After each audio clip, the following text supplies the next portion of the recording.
Hey, everybody. We're live on Live. Facebook, YouTube, and Instagram now. I think. I really don't know, but I think we are. We might be. I have no way to check.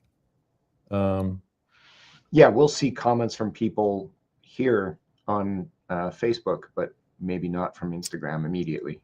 Yeah, it's possible they'll come through because the Instagram is linked to this Facebook account. Have you shared this from the author page to the tribe? I have not yet. Okay. I'm using the Facebook app now, and it doesn't really work the same way the website does. It confuses me.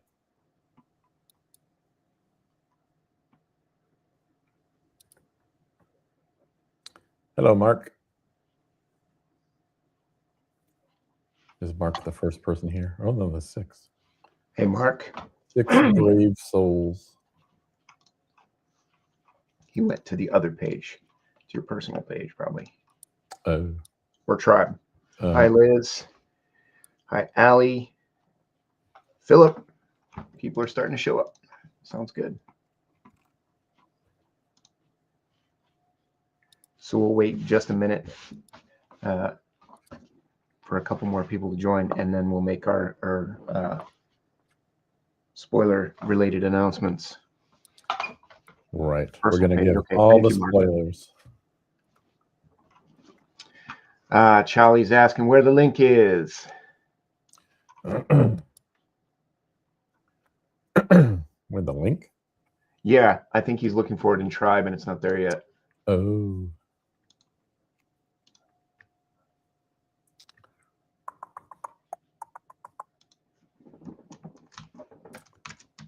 Oh, I shared it to my personal page just now.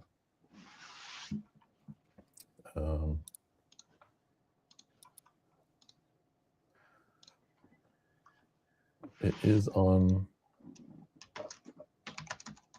the pages.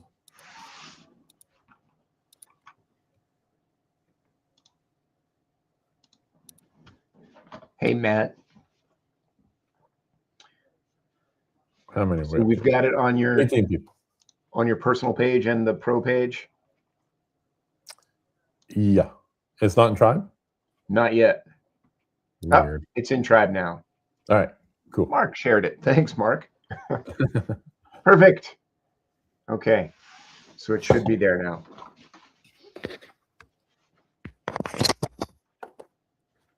So, who's going to ask the first question?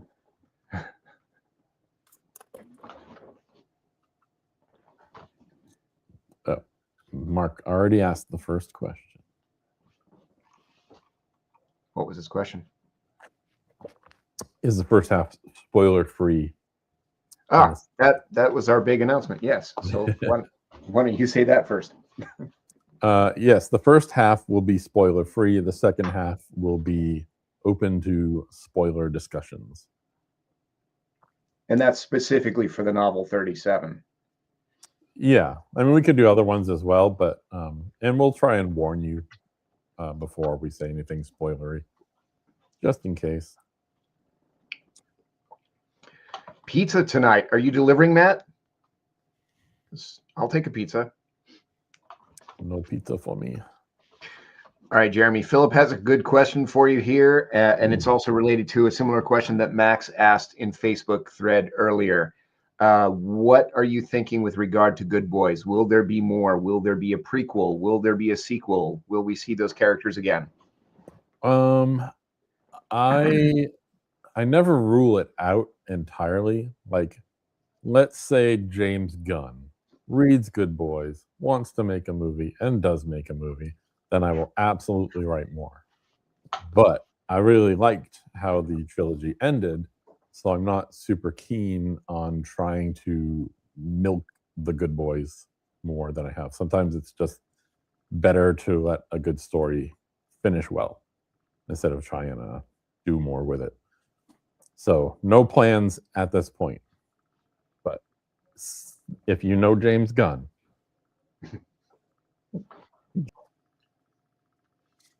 Mark is asking whether or not you have a TV show update for everyone. Well, I'm glad I don't at this point. 'Cause it could go any direction at the moment. And I will be finding out sometime in the next 2 days. That is when the option runs out. We've come up to this point several times already, and they usually just say, "We wanna extend it. We didn't have enough time." They may do that again, but I really have no idea what's going to happen. It could be good news, it could be bad news, it could be more waiting. So, we'll see in the next 2 days. Hopefully, it's a yes. I suspect it will be more waiting. Both of which are good, but I'm just pretending there's no way that no will happen at this point. Cassie has a similar question to the Good Boys question about Artifact. Wondering if there will be more with those characters. I'm not planning on it. I do enjoy writing standalones, because once I build out further than a standalone novel, it gets really difficult to keep track of everything. It kind of takes the fun out of it for me, to try and stick with something I already made in the past rather than just letting my brain come up with something new. So going back is tricky. I don't rule it out. The forces may align that make it happen, but right now there isn't a plan.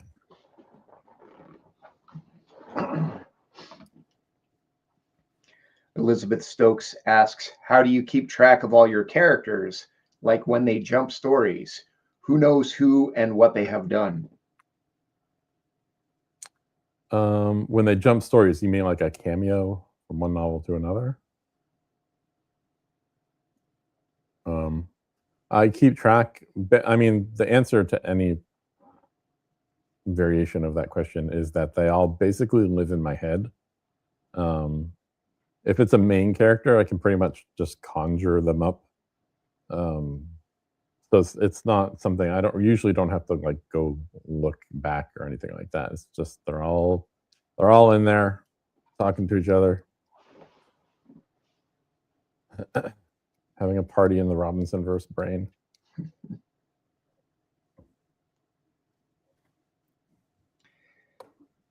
Mary Pat has a interesting question.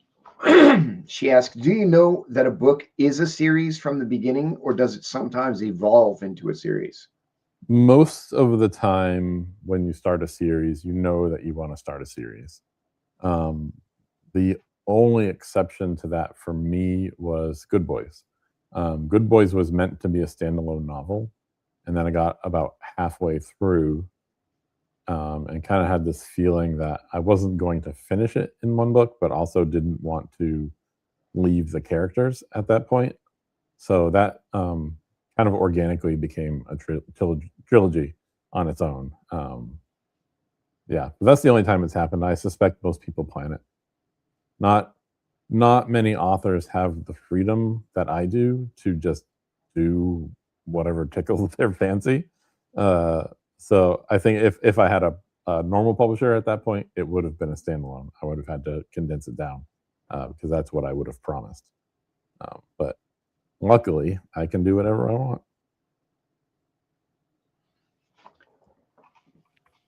A couple of questions back here that we missed, I think. Mark asked, are there any other people interested in your IP for other TV or movie, or can you not talk about those things yet? There has been a lot of people who have come and gone over the years. There's been a lot of close calls. I've had a lot of meetings with producers, but nothing substantial, nothing like Project Nemesis. I don't know why. I think all my books would make great movies, but I'm pretty sure every author does. I know that the one real stumbling block for most producers or studios is going to be that my books would make expensive movies. So they're not going to take the risk on my books probably until I become like a household name author, which I'm definitely not. As much as everyone in Tribe would think I am, I'm definitely not. So I mean, if Nemesis happens, that will definitely open doors. If Nemesis is successful, then it's almost guaranteed at that point. So fingers crossed for Nemesis. Travis Johnson asks whether you have any plans for any future epic multi-book crossover events. I never have plans for them. Sometimes they just happen organically, which was the case with the Infinite timeline. So there's no plans. I will acknowledge that Artifact 37 and the upcoming Parallax do take place in the same literary universe. There are references to the same events or media or things like that that only exist in those universes. But that does not mean I plan to mash them all together. I could, but I'm not planning on it.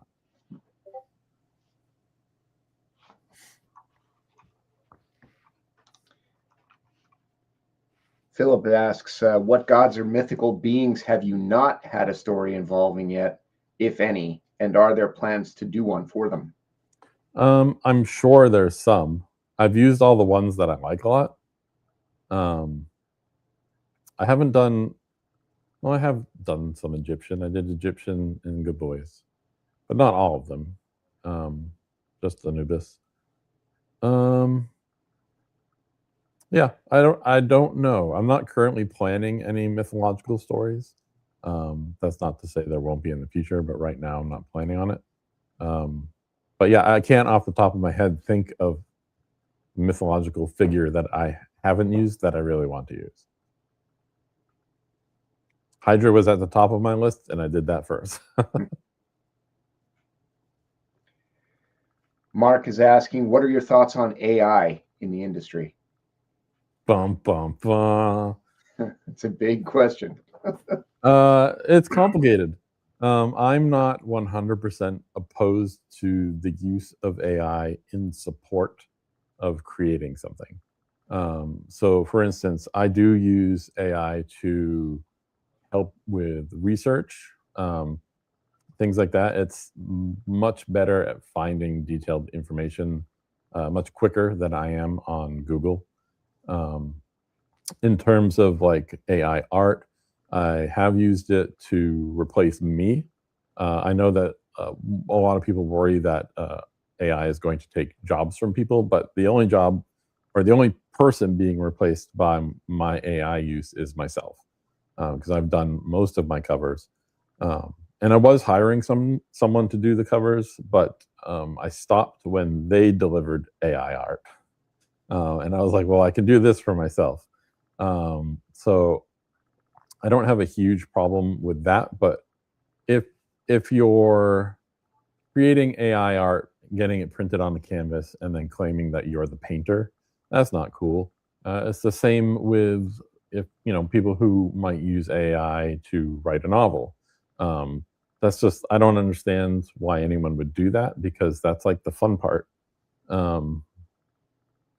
Yeah, so I don't think it can replace people as artists. I think it can maybe enhance the business of being an artist.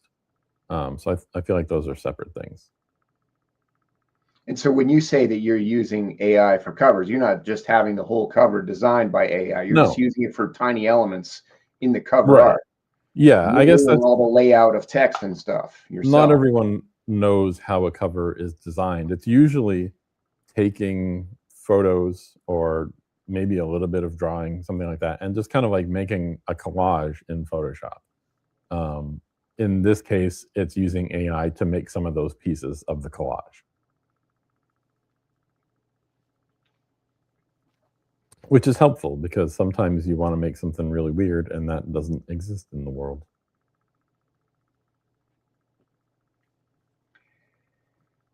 Mark has asked, you mentioned books being in the same universe, but no plans for a crossover.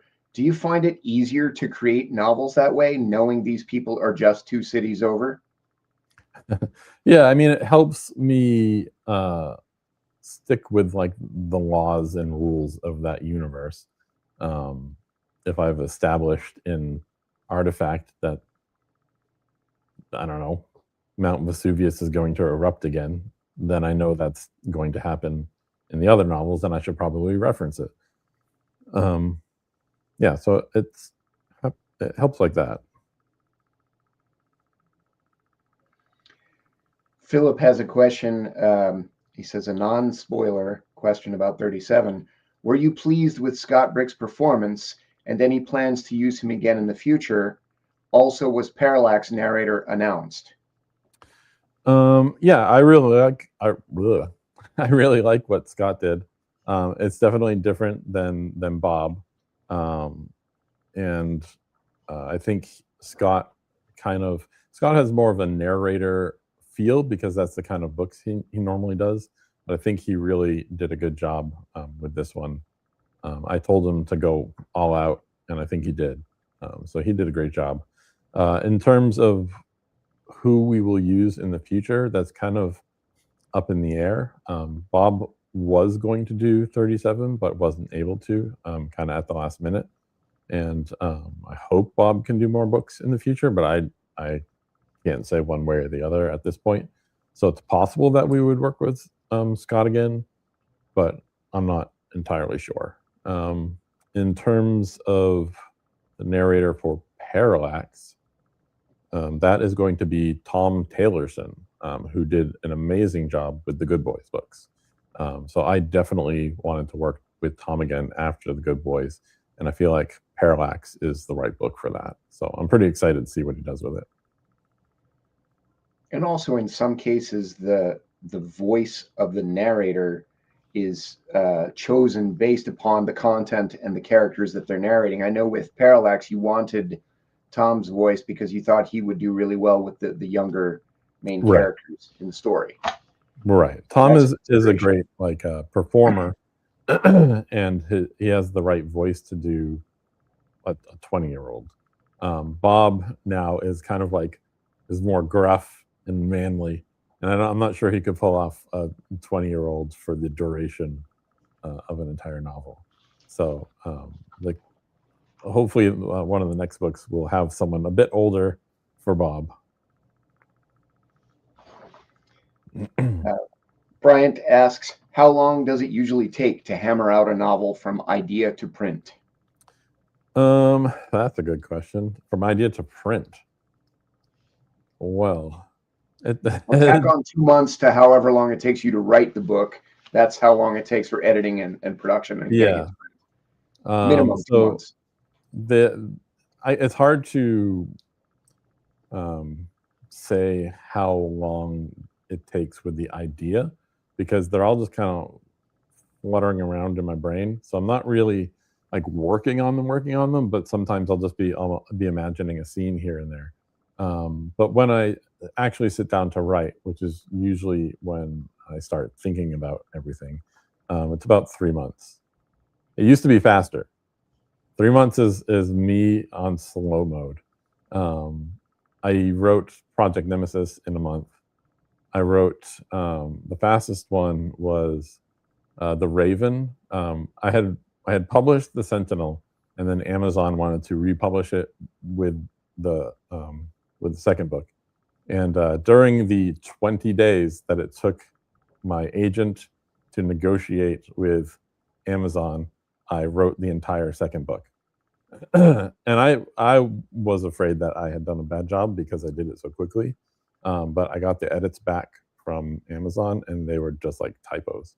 Had no actual changes for the book, so that was pretty cool. I don't do that anymore though. When you say 3 months of writing, what does that look like for you in terms of how many days a week and how many hours of actually typing? Um, Well, it's 5 days a week, and I am in the office for a full day, just like anyone else. But am I writing that whole time? Not necessarily. I do a lot of other things. I do the web page. I do all the Facebook stuff. I do the cover design. So I have a lot of other jobs besides writing. But if I'm just writing, it can vary. It can be 5, 6 hours of writing, or it can be 2. It depends on how it flows that day. Depends on the subject matter of each chapter. Like a fight scene for me is really easy to write as compared to a really cerebral chapter. So it really depends. That said, if I do write a 2-hour chapter, I will almost certainly be writing on another project after that, like a comic book or a screenplay. Travis has a fun question, which will give you a nice segue to talk about something that you've already done. If you had the chance to write a Predator story, who would be in it and where would it be? Well, I did write a Predator story. It wasn't a complete novel. It was a short story. And it was about the day that Stonewall Jackson died. And it's kind of like adding the Predator to that whole situation, to that battle that was happening, and explaining some of the mystery behind Stonewall Jackson's death.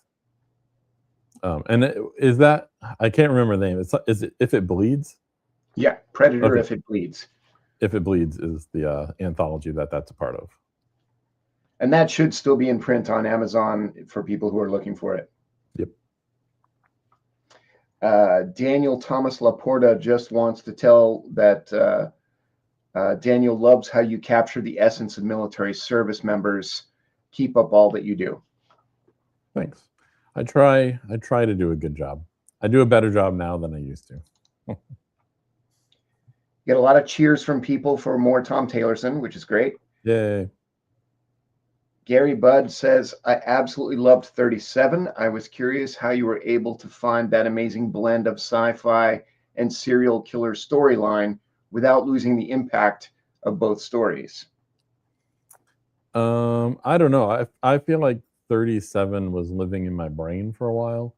And I had a pretty clear vision for what I wanted it to look and feel like when I went into it.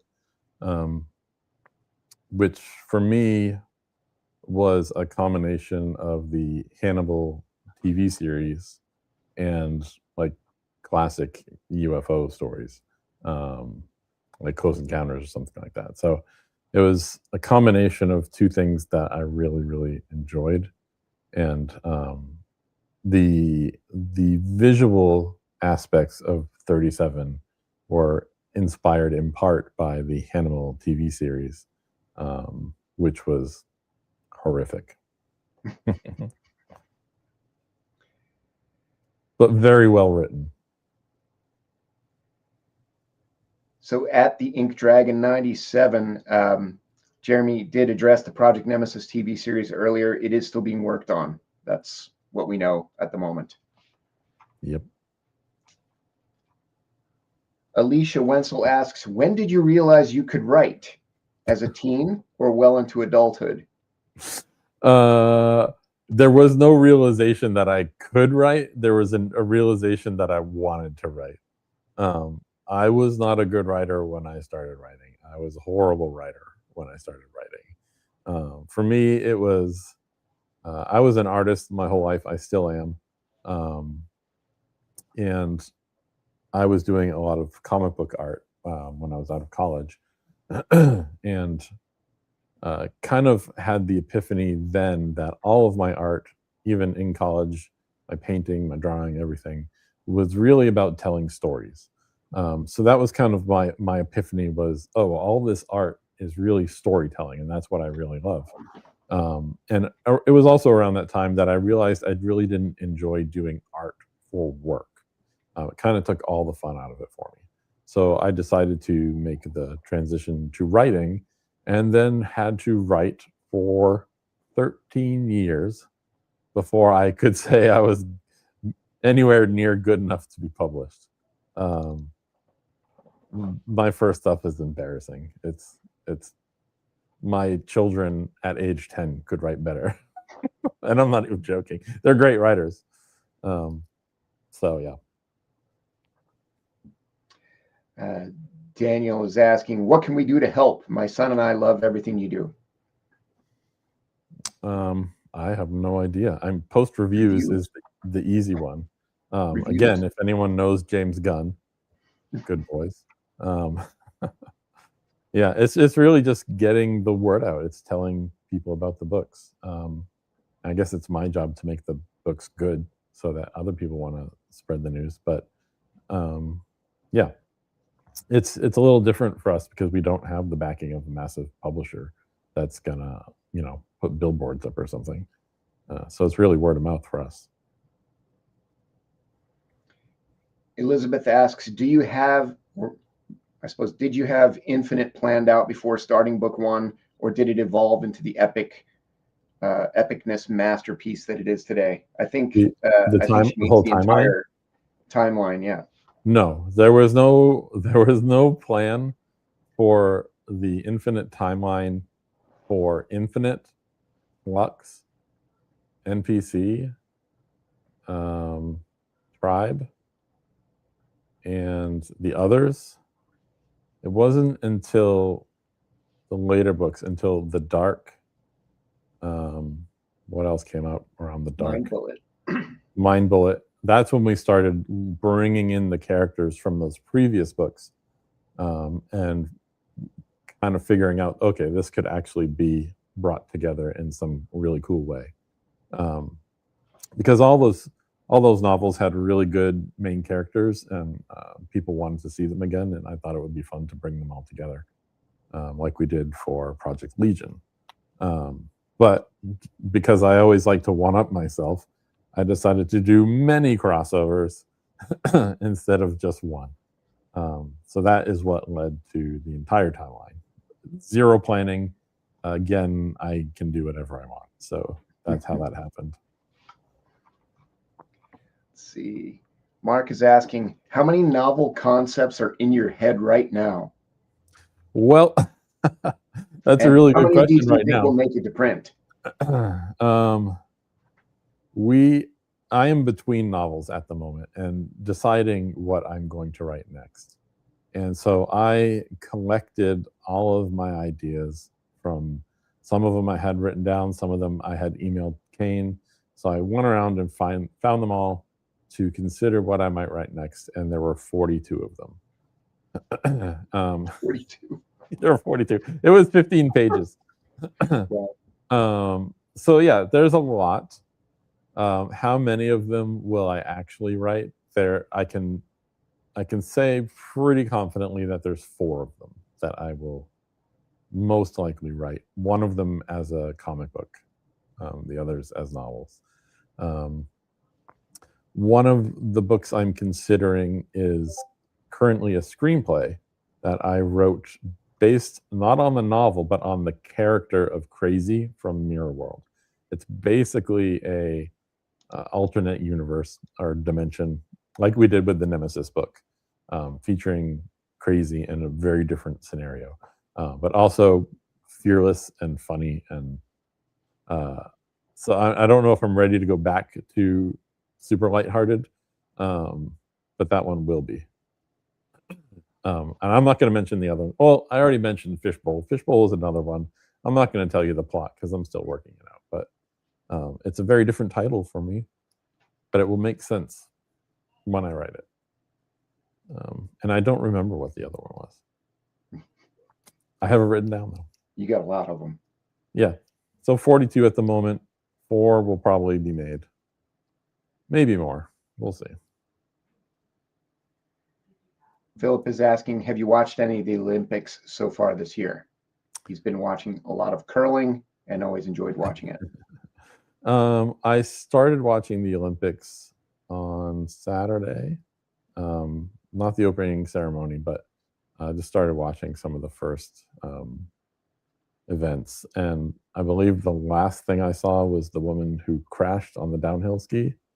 Um, and then yesterday, I actually watched the Super Bowl, and that was enough sports for me. Um, and no, nothing today yet. I tend to watch after the fact instead of watching live, just because I'm busy. Minecraft World 1954 is asking, do you have any good tips for writing characters for kaiju? Also, any chance for a potential nemesis figure? Second question: if the Nemesis TV show happens, almost certainly. I imagine that they would merchandise the crap out of that, which I hope that would be so cool. Um, Tips for writing character for kaiju. So is this tips on writing the human character in a kaiju story, or tips on writing the character of a kaiju? I don't know. I'll try to answer both.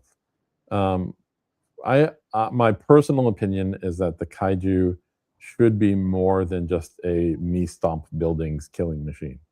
It needs to have some kind of motivation. Even better if you can sympathize with it about something. They need to have actual depth and character. I believe not everyone believes that. Some people just like WrestleMania in the city, which is fine. But this is me, so yeah, I prefer my kaiju to have actual character. And for the human characters, they just need to be really human and present. The the the kaiju in a kaiju story, to make it a really good story, should be secondary to the human characters. So your story isn't really about the kaiju; it's how the humans deal with the kaiju, and how they relate to the kaiju, and how the kaiju changes their world. Because your readers are humans; they're not kaiju. If we were all kaiju, then the kaiju would have the center spotlight. But it should be the humans, and I think some kaiju stories get that wrong. That's my answer. Mark is asking, you mentioned your children being good writers. Is your industry something you would want them to get into? I'm the third generation in our family business. It's pretty awesome picking up the torch. Yeah, I would encourage any of them to try it, and they would have my full support. I'm not sure any of them will at this point. Um, it's possible someday that maybe they'll get the itch, but right now, it doesn't seem like any of them are going to. I think the closest is my youngest wants to be a movie director, um, but she's still young, so we'll see where that takes her. But in terms of being a writer, no, I don't. I don't think they'll choose that career path, but it's very possible. They literally are great writers, and I wouldn't say that if they weren't. I'd say they were stupid. Cassie has asked when my books will be in Audible. Cassie, I've got Dan Delgado, who narrated Insomnia short story collection of Jeremy's, is working on getting my short story collection, Fiction Not Done, first. And then he's going to turn to some of my other books later this year. But Dan has had some family problems with his mother, and also he's had some construction going on at the house across the street from That's never him. conductive. It's to turned his positive entire performance. neighborhood into a war zone. So that's what the holdup is. But yeah, hopefully this year we'll see a couple of my books on Audible. Another question for you, Jeremy. Have you attempted the idea of an official Godzilla and Nemesis crossover novel, comic, or short story? Or did Toho give you a hard no? Toho would give me a hard no. Nemesis, if the show gets made, and even now with the show not being made, is Godzilla's competition. I don't want to say only competition because there are other kaiju stories out there. But yeah, I don't think they're gonna want anything to do with me unless they decide to like buy Nemesis. Um, I don't think they would have something completely out of their control. Um, be part of a shared universe. I mean, they're doing it with Marvel and DC, but I'm not Marvel or DC. And you did actually write a Godzilla story. I did, but there's not Nemesis in it. No. I wrote an issue of it was Rage Across Time. Is that what it was called? Yeah, Rage Across Time. And the issue is super cool, not just because I wrote it, but Matt Frank's art in that one was stylistically very different, kind of like old world Japanese. It was very cool. Alicia wants to know, will there be a sequel series for Refuge? We've been batting around the idea of doing a comic book series that continues the story. There's no guarantee of that at this point. I've been really enjoying coming up with new stuff from the comic books, and that also helps our odds with Hollywood instead of writing stuff that already exists. And I feel like Refuge as it is a really good launching point for a comic book or a TV series. So it's possible, but not currently planned. Travis Johnson wants to know, with the popularity of Invincible, the comic and the show, do you have any original superhero worlds in your mind? No. That was a quick answer. I don't. And well, here's the thing. I would consider many of my characters to be within the superhero genre. I mean, a lot of them have powers and they can fly and they can save people. They're just not like wearing official comic book costumes. That's the only thing that really separates many of my books from the genre is they're just not wearing capes and stuff. Unless you consider like a plaid skirt a superhero uniform. Yeah. Charlie has a great question. What was the book that you thought was awesome but wasn't as well received? And what was the book that you did that you didn't have high expectations for, but it ended up being a hit? I know the answer to the first one. That would be what was originally titled Zombie, and what is now called Human After All. The original publication, the publishers were like in love with the book. Everyone had huge expectations. Not just me, but the publisher did as well. Everyone loved the cover. Everyone loved the book and thought it would be huge. And there was just something about the combination of the cover, the title, and whatever was happening in the world at that point that people just weren't really attracted to it. So it didn't sell very well at all, which is not always a hard thing when a book doesn't sell well, but it is a much harder thing when a publisher has invested a lot of money and effort into a book. If that book flops, you're done. If they've put very little effort into it and they actually make money on the book, then you're fine.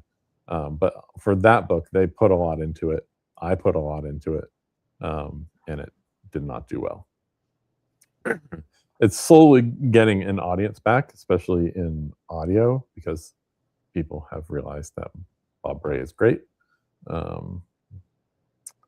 Yeah. And what was the second part of that question?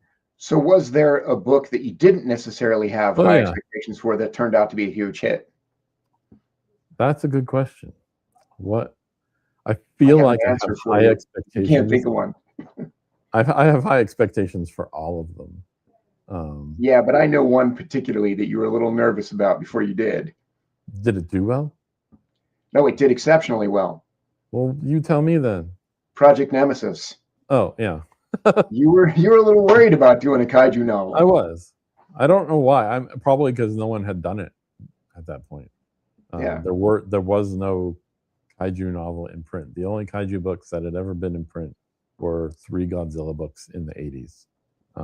Since then, nothing, not even other Godzilla books.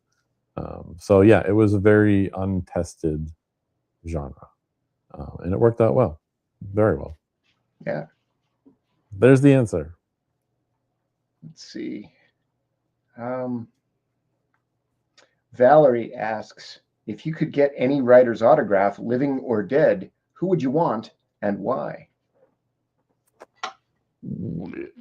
That's a hard question.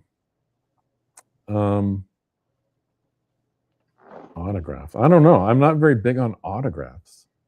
I mean, if we're just gonna say someone I could meet. The funny thing is, it's not really writers.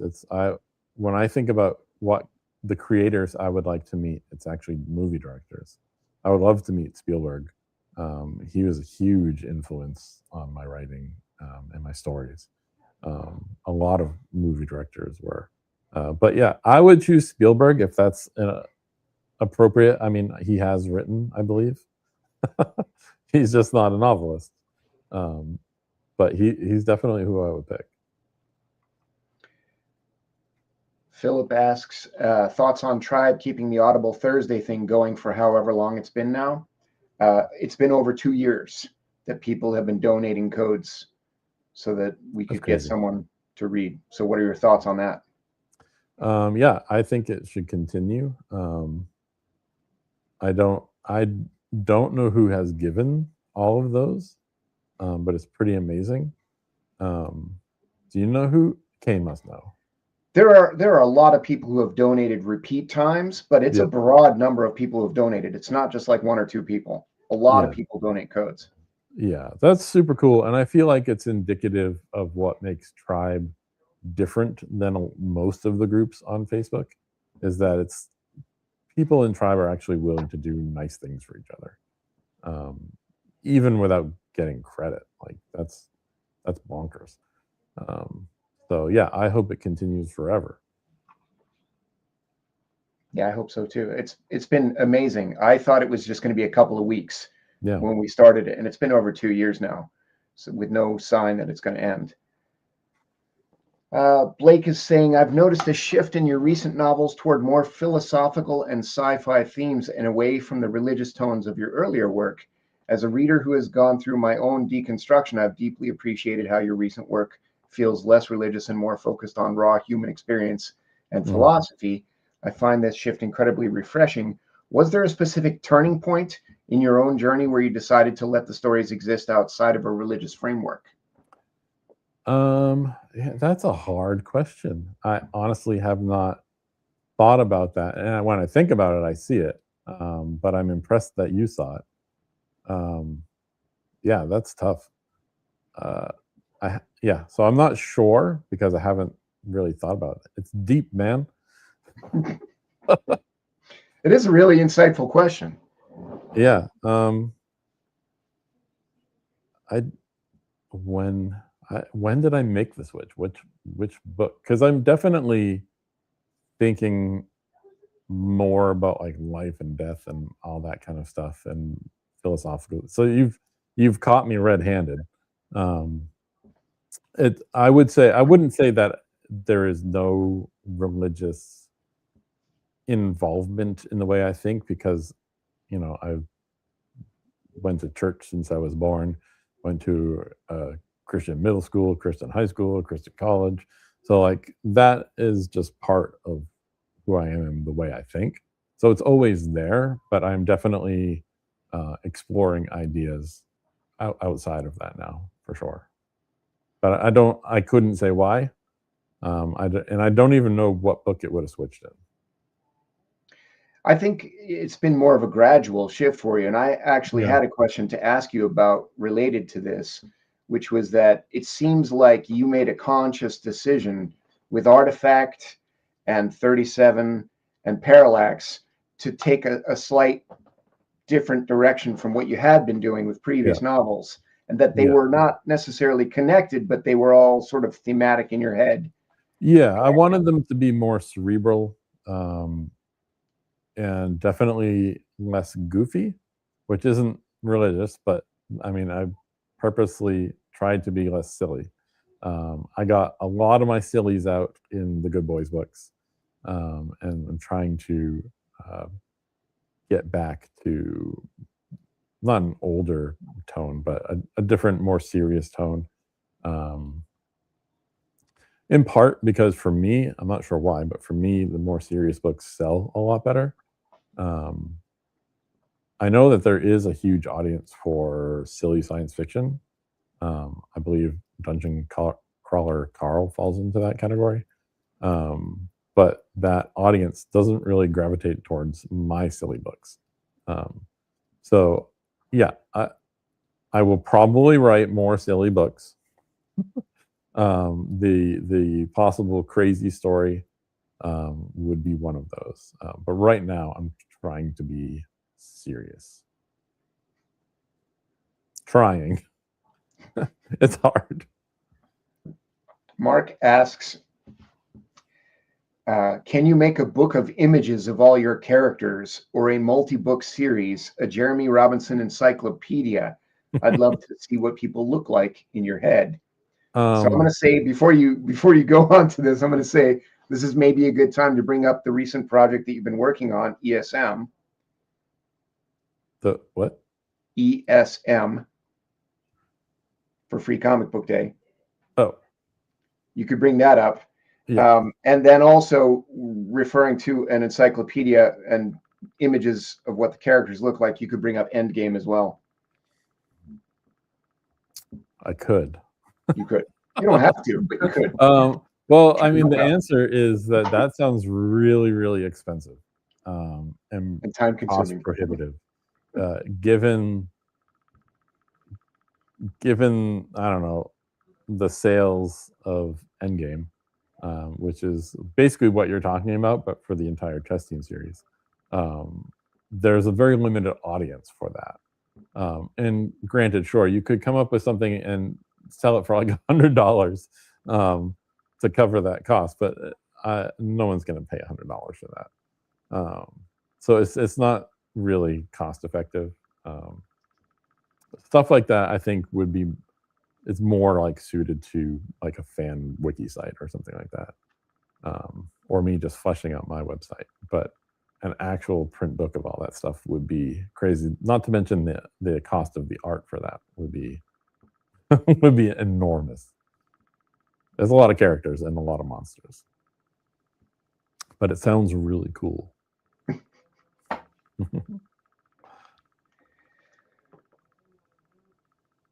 The Ink Dragon 97 is asking, Jeremy, are you planning any new original kaiju books for the near future?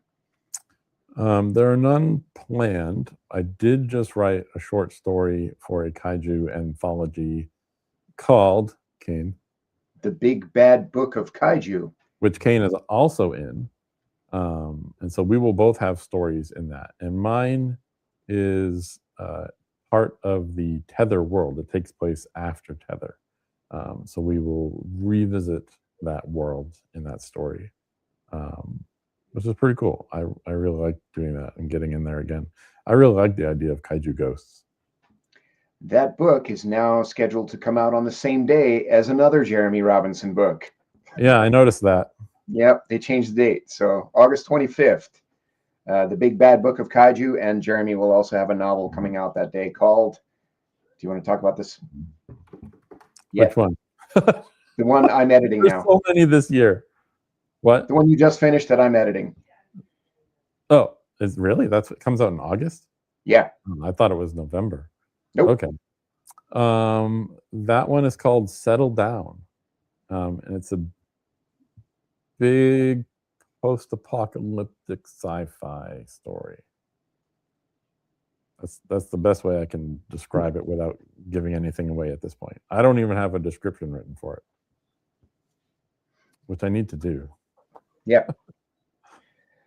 Alicia asks, will we see Laser Chicken and Demon Dog again? That's a possibility. A lot of people really like that combination of characters, and I do too. That's why they got a poster and t-shirts and all that stuff. My feeling is that if we do, it will probably be in a comic book. I think that they would make a good comic book duo. Minecraft World 1954 asks, out of curiosity, have you been to G-Fest or any such kaiju conventions before? And if not, would you want to go? I have considered going many times, and I believe most of the time not gone because I believe it coincides with one of my kids' birthdays. So it's just kind of like ruled out from that.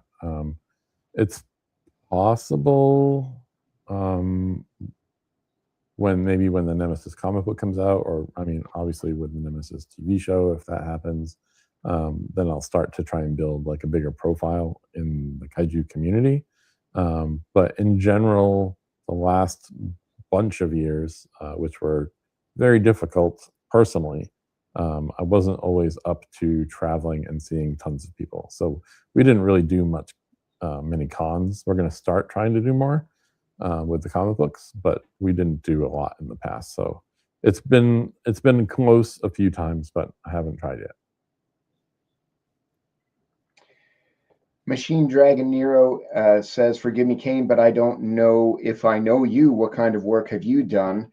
I've been working with Jeremy as his editor and production manager for many, many years now. And I have co-written some of the chess team stories with Jeremy and written some of my own novels and short stories and comics.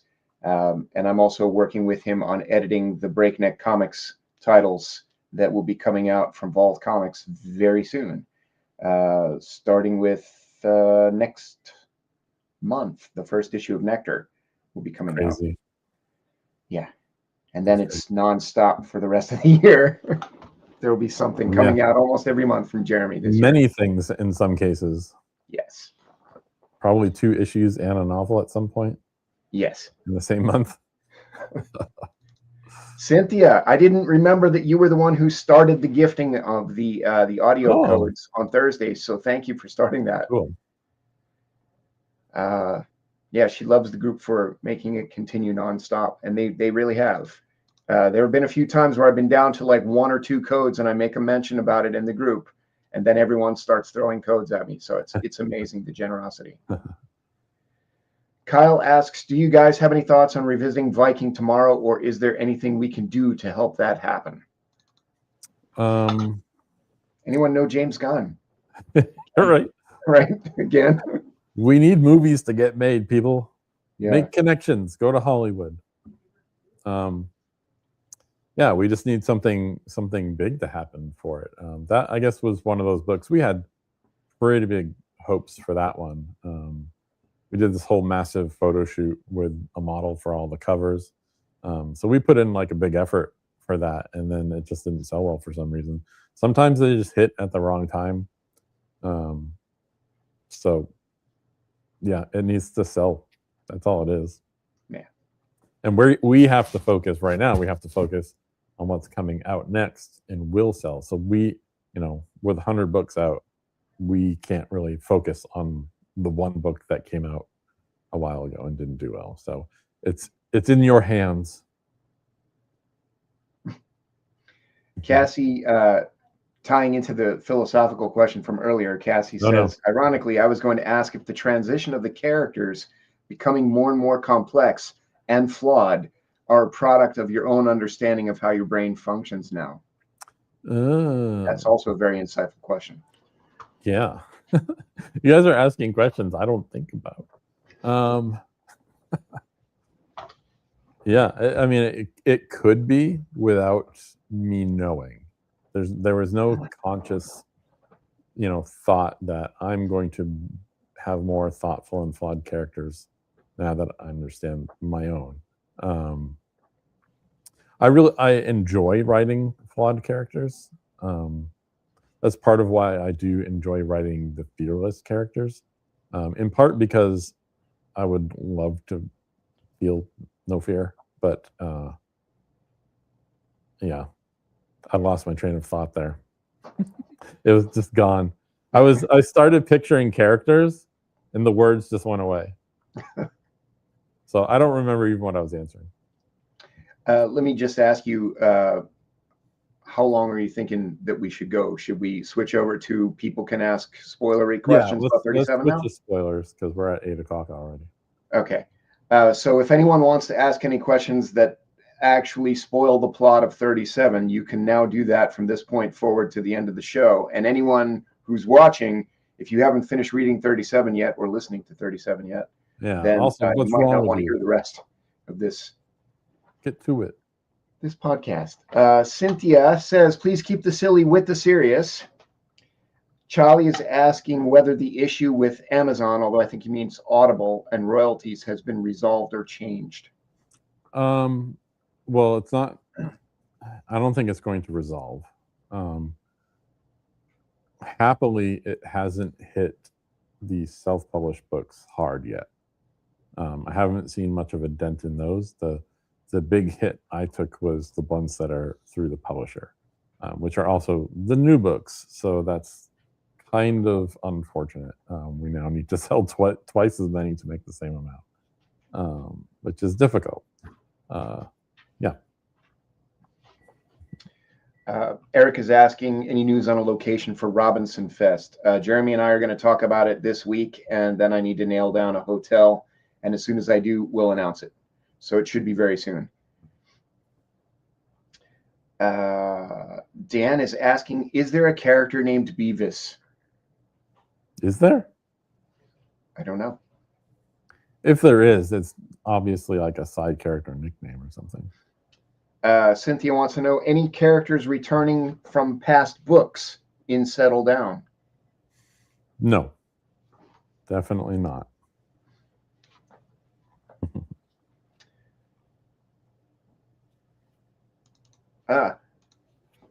Travis is asking, with the Nectar comic on the way, already pre-ordered, any chance of a graphic novel collection of your original Project Nemesis comic book issues?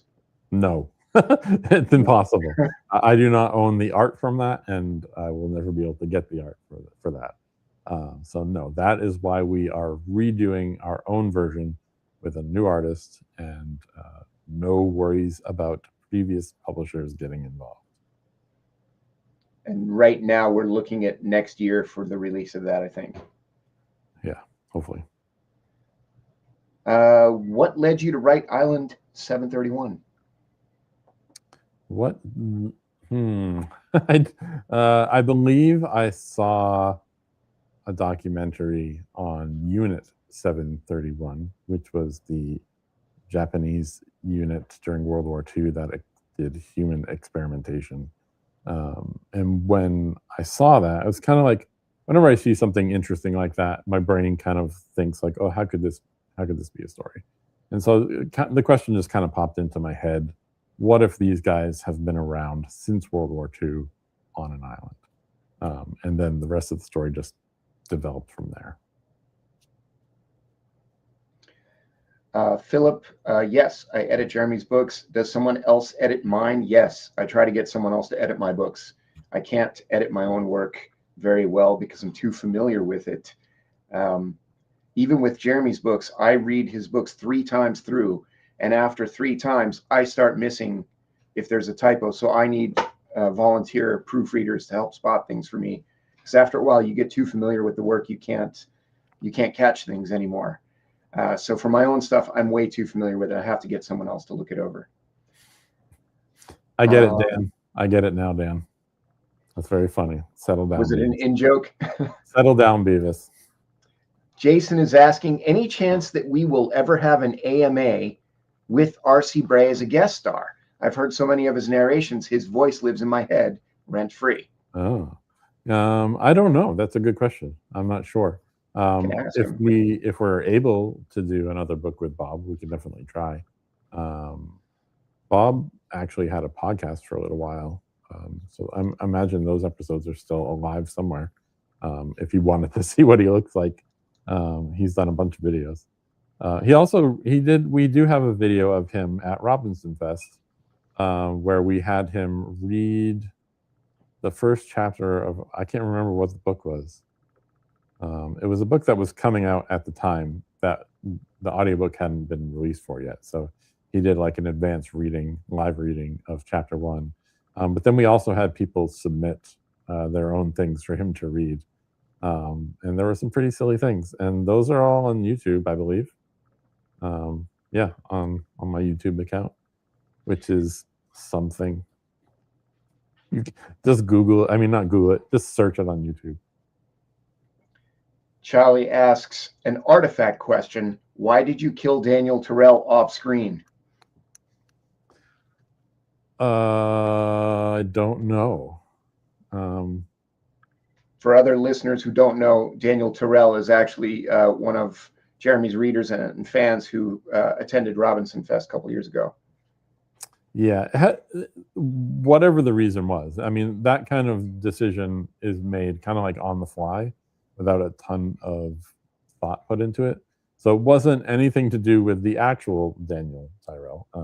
It was for some reason I didn't want to show it. I believe when you write first person, you're kind of going in knowing that some things are going to happen off camera because it's just from one person's point of view. So if the main character wasn't present when another character dies, you don't get to see it. So that's, I'm assuming, what happened with that. I don't remember all the details about it though.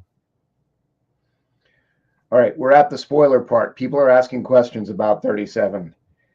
Philip asks, what part of your depraved mind decided to make the kid the serial killer? And Steve Mankey's asking, for the spoilers on the new book, did you have the killer in mind as printed the entire time, or did you flip-flop?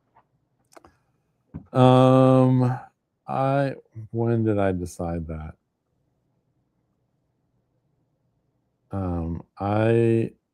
I went in knowing it was going to be him.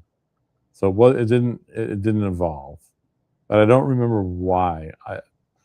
I think because it's not really done. I don't want to say it hasn't been done before. But I haven't seen anything with a child serial killer. And that's just like extra creepy. So yeah. Andrew Tanner says, dying to see the little hand-drawn artwork that you do on his Nectar book and what it might be. Do you have ideas of the little doodles and drawings that you'll be doing on the books for Jetpack Comics? Yes, I have been practicing. I mean, it's basically going to be butterflies. But so this whole concept of doing a little sketch on the cover of a comic book is 100% new to me. When they mentioned, oh, do you want to do remarks? I was like, what, like talk? What are you talking about? And so, yeah, remarks are these little sketches that artists do on the covers of comic books they've done. So, yeah, I said I would do it, and I've been practicing my little butterflies. The challenge is to do something that is worth getting, looks good, and can be done quickly. Because, you know, you only have a limited amount of time to sign books. And signing books is like, you know, 5 seconds and you're done. Doing a remark is much longer.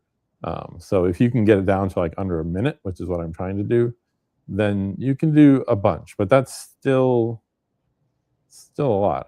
I will be doing at least 100 when the first issue comes out at Jetpack Comics. So that is 100 minutes of me drawing the same thing over and over and over again. I need to be able to do it quickly. Wow. So we will see if I can pull that off. It's going to be tricky. Ryan is saying, regarding the ending of 37, the AI growth time frame scared me more than the killer and the murders. Are you planting the seed for a spin-off book, or just trying to scare us with regard to the current state of the world? I mean, obviously trying to scare you. But I think we will see things close to that. Not in the way that I did it, but I'm trying to remember the details of what I saw. I believe that there have been, or they're working on 3D or like biological printed like limbs or something like that. When I wrote the book, all I knew about was like 3D or text prompt bacteria being made. But yeah, I believe that they are working on limbs currently. And after limbs, I mean, obviously, is the rest. So if you can print a real limb, you can print a real body. Just saying. Travis asks, do we have any unpublished art from the Island 731 comic book, specifically the last few issues? Travis, there were covers made for the last 3 issues, and you can find them online if you search really hard. Yeah. But the last 3 issues were never penciled, as far as I know. I believe one issue was at least partially done. Partially done? And so we would have never seen the art, I don't think. I could check. Can I? I think there was a colored cover for issue 4 and black and white covers for issue 5 and 6. I had a black and white cover of one with a sushi on the cover that I colored, but I don't have like a high res of that. Let me see. So yeah, issue 3 is empty. So we have art. Oh, maybe I don't have art for issue 2. Egads. Yeah, so I have the art for issue 1, but it doesn't look like I have anything after that. That's sad. Travis also asked, which comic book artist would you love to work with? You know, I'm a child of 1990s comic books. My all-time top pick, which is 100% impossible, I know that, is Jim Lee. I have always loved Jim's art from the 90s until now. I feel like he's one of the best ever, like consistent throughout. Yeah, so I would love that. Philip says, in a previous AMA a year or so ago, you had mentioned that you wanted to write a book about the Anunnaki. Was 37 already conceived at that point? When did I say this? It would have been about a year ago. I believe I had not linked the Anunnaki with 37 at that point. But it was definitely on my mind going into it, just because for some reason last year I watched a lot about the Anunnaki and all that weird stuff.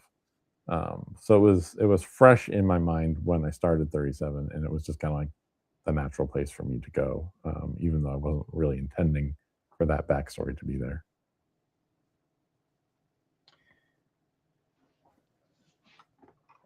The Terror of Death asks, will you ever do a sequel to Unity?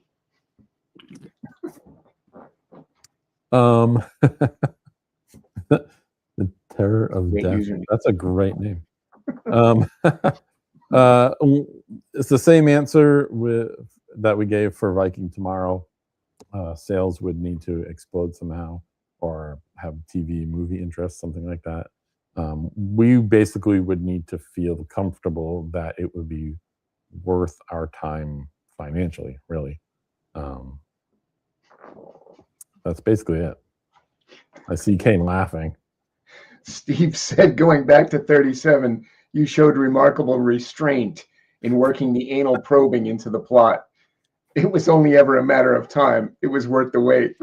Good. I'm glad you're pleased with it. You always have to be delicate with anal probing. Can't just rush into that. All right. Andrew Tanner wants to know, if you could have a beer with one of your characters, who would it be? Ooh. I mean, can we count Jesus? I have a lot of questions. If not Jesus, then probably Maya from the Dark. I think we would get along.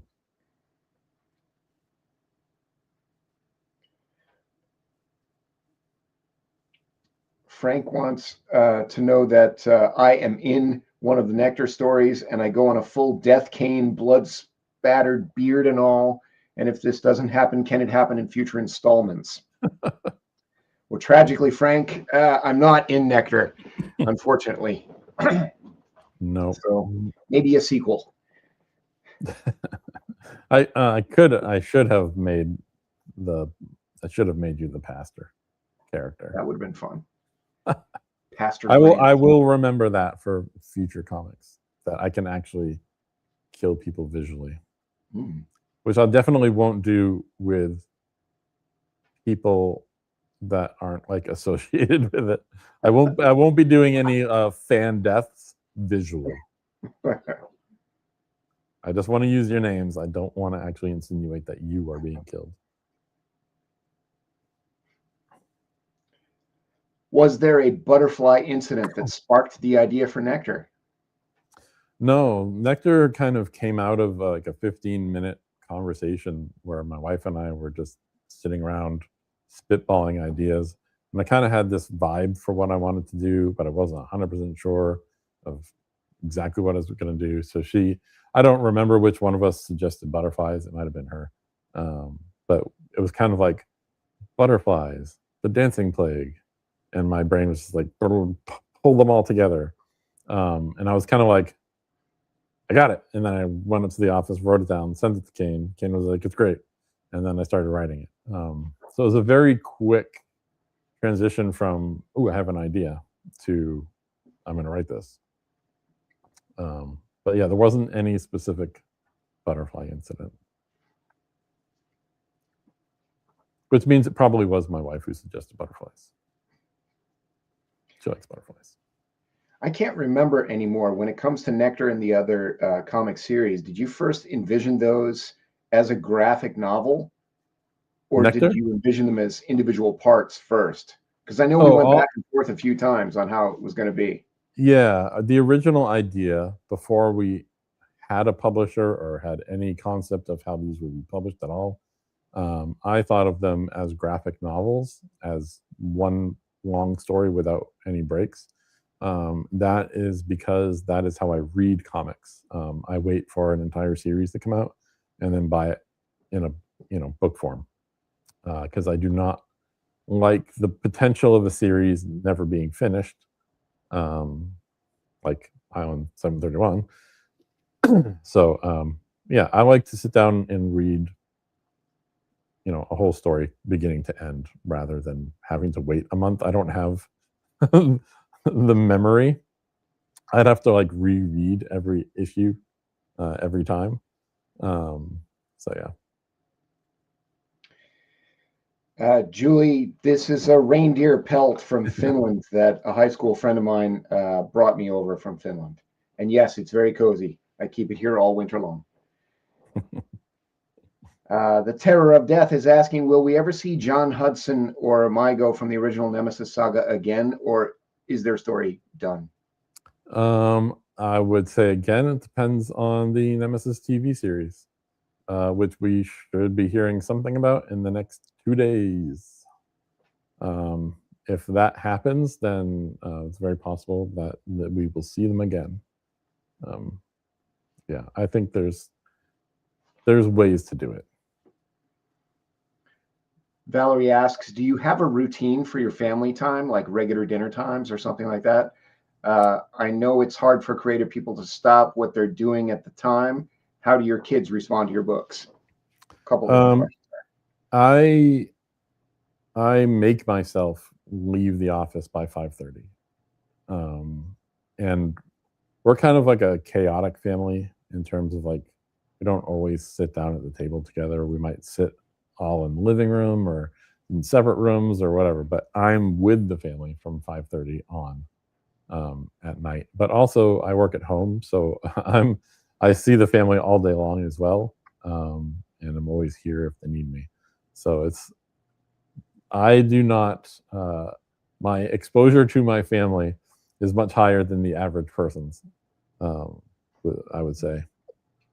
What was the second part of that question? How do your kids respond to your books? They don't read them. Yep. Nora is the only one who has started reading one, and that was The Last Hunter. But I do not think my kids have read any of my books yet. And at first, there's obvious reasons why. They're not exactly child friendly.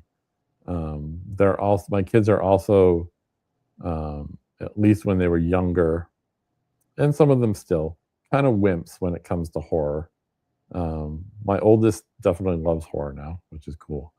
But I don't think they've read them. Someday they will and be like, what the hell is wrong with Dad? This is the guy we've been living with. Maybe they just won't. My kids are the same. They don't read my stuff. Yeah. Philip has a great question Philip, as far as I know, it hasn't been asked before in many, many years. What's the meaning behind breakneck in Breakneck Media or Breakneck Comics? I mean, it's pretty self-explanatory. There was no personal reason for it other than, so this goes back like 20 years, where when I first made Breakneck books, I was like, I knew that my books were fast-paced, but that's not a great name for a publisher. So I remember with my old tattered thesaurus looking up words that might sound cool as a publisher, but also kind of capture what I wanted to do. And breakneck, as soon as I saw it, I knew that that was the right word. And it's worked great since. Frank is asking, you may have touched on Nemesis in the beginning, but do we know which version of Nemesis we're going to get on TV? It would be Project Nemesis. So it would be the entire 5-book series plus Island 731. So I don't know exactly how they will handle the crossover. My hope is that it will be so wildly successful that they'll want to bring in all those side stories and use those characters for real. But likely they will be working out some different way to handle that story without all the side characters. They could introduce their own side characters as the story goes.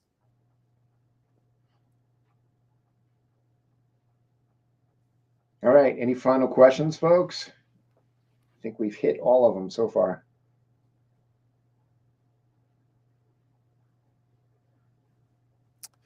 Yeah, they'd have to bring in Cowboy.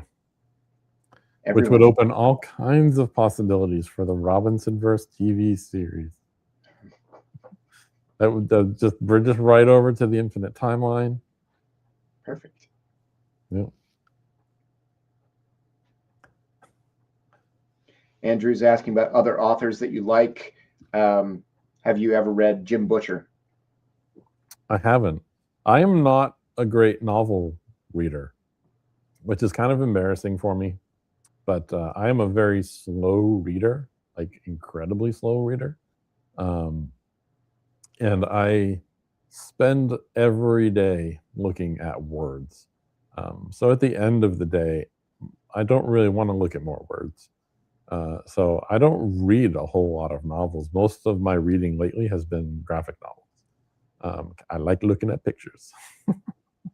Yeah, so I have not read his books. I really do. My favorite novel is still The Descent by Jeff Long. There's a sequel to that, and unfortunately, it was supposed to be a trilogy, and I'm pretty sure Jeff has retired, which is sad. Jeremy, do you have the comments up? Are you able to see the Terror of Death's comment? Oh.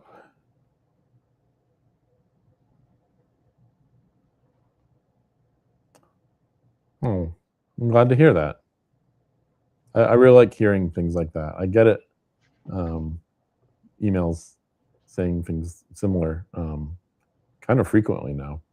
It's really nice to hear. And it's really, I guess, surprising for me, given like my weird subjects and stuff like that, that they can actually make a difference in someone's life. They do for me too. Writing my books is very therapeutic. Ryan, I'm reading Mark Danielewski's first book right now, The House of Leaves. It's some wacky stuff. Let's see. Thank you to Valerie. Charlie wants to know, this was brought up a year or two ago, is there a current author that you would be interested in doing some sort of a crossover with?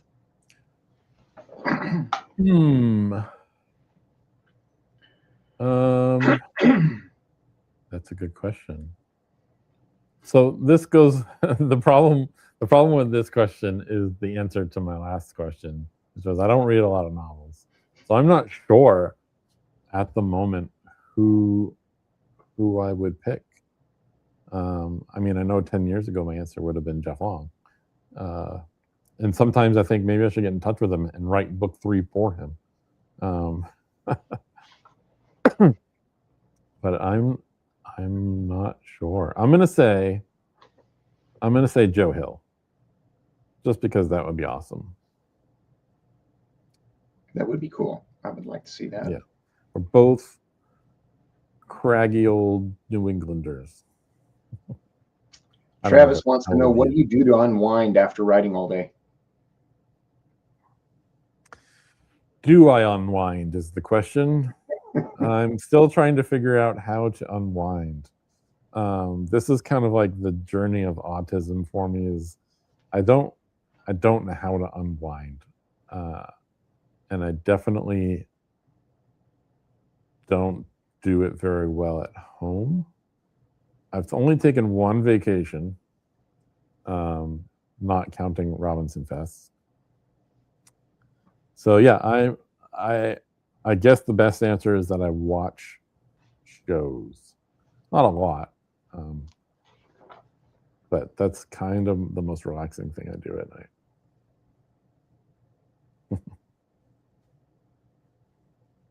I need to like take up yoga or something.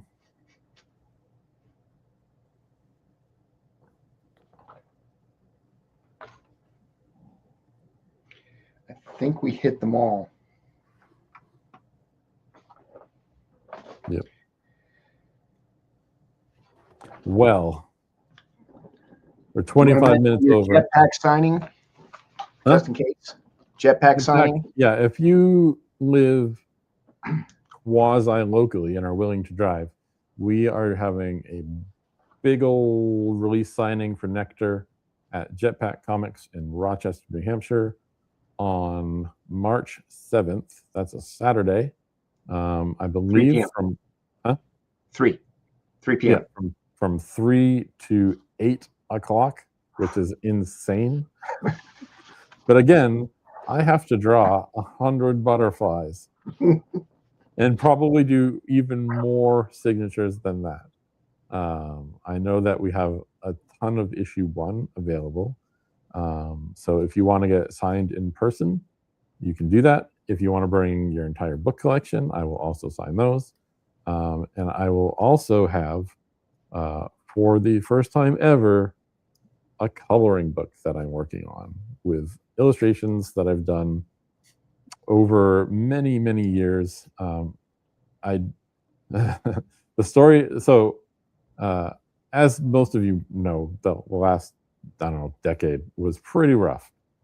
And so at night, to kind of like reduce anxiety and get ready for bed, I would draw these little monsters, just like pen and ink, really quick, 20 minutes, very detailed, no plan, just kind of like pour my emotion into these little monsters.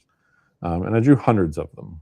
And so I've taken my 60 favorites and put it into a coloring book for people to color. And I thought that I was going to be getting those today and that I would be able to show them to you, but I did not get them today. And when I thought to look, they haven't even shipped yet. So I do not have them to show you, but I will have them. I better have them by March 7th.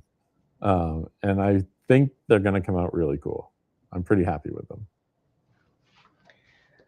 And if you can't make it to the Jetpack signing on March 7th, on May 2nd, we will be appearing at Free Comic Book Day in Rochester, New Hampshire, which they often hold in several locations, but we will be in the Governor's Inn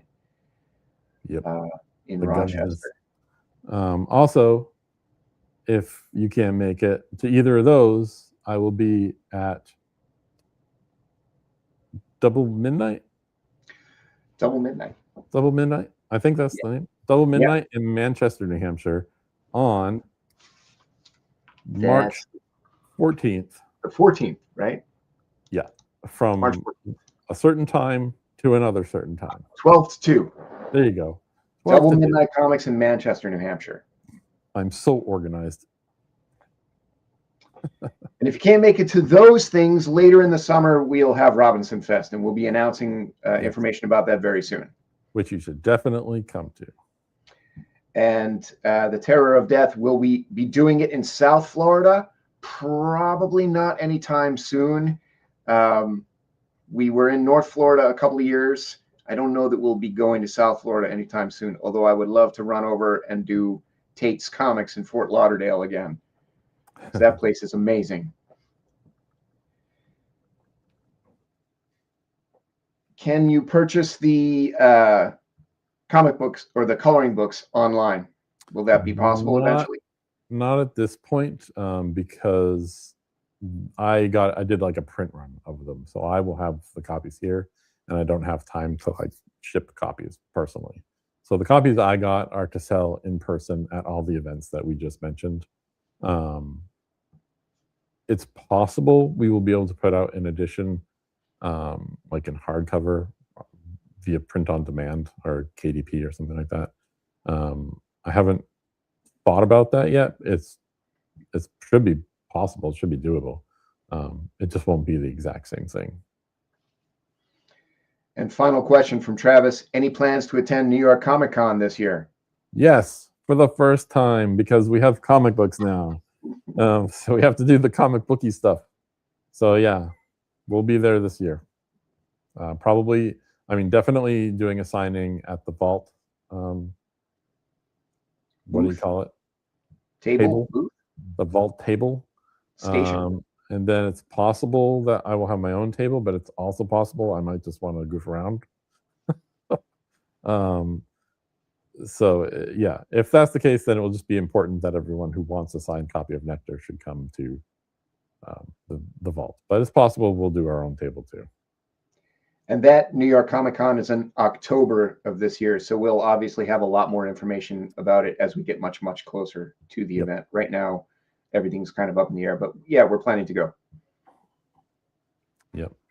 It will be interesting. It will be great fun. So thank you everyone for coming. I'm seeing a lot of sign-offs from a lot of people. They're saying thank you for having this and saying it was great to hear from us. Thanks to all of you for coming and bringing your questions. And will we be doing cosplay at New York Comic Con? I will come up with a reward for people who show up in Robinson cosplay. Ooh. I will do that. I don't know that I will be cosplaying because I will be trying to impress people. But I will come up with a reward for people who do come in Robinson cosplay. Awesome. And that's where we can end it. Laser chicken. Yes. Someone needs to have a laser chicken costume. It wouldn't be hard. It's doable. Good night, Cassie. Goodbye, everybody. Goodbye. See you next time. See ya.